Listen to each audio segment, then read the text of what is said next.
The marble lobby of the towering corporate headquarters buzzed with hurried footsteps, polished shoes clattering against the floor.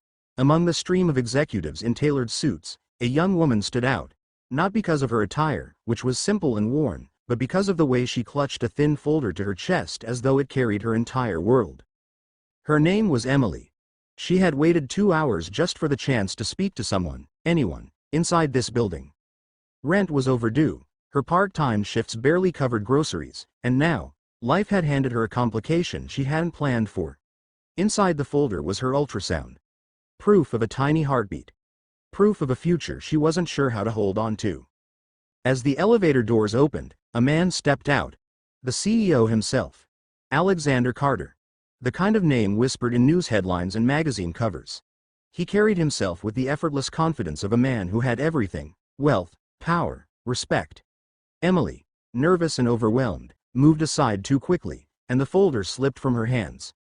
Papers scattered like fragile leaves across the pristine floor. "Sorry. I'm so sorry." Emily scrambled to pick them up, her fingers trembling.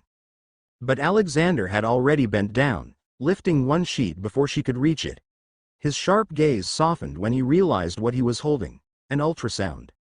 The date printed across the top froze him in place. His chest tightened. His mind spun. That date, it aligned with something he had buried, something he thought he'd never face again. Emily noticed his expression change, confusion clouding her own.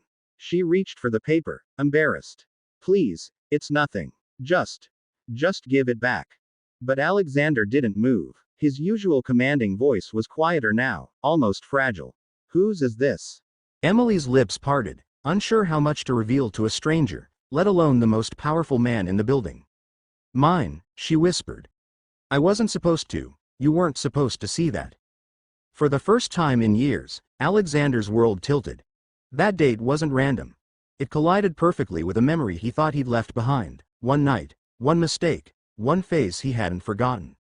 And now, standing in the middle of his empire, was the girl holding his past, and possibly his future.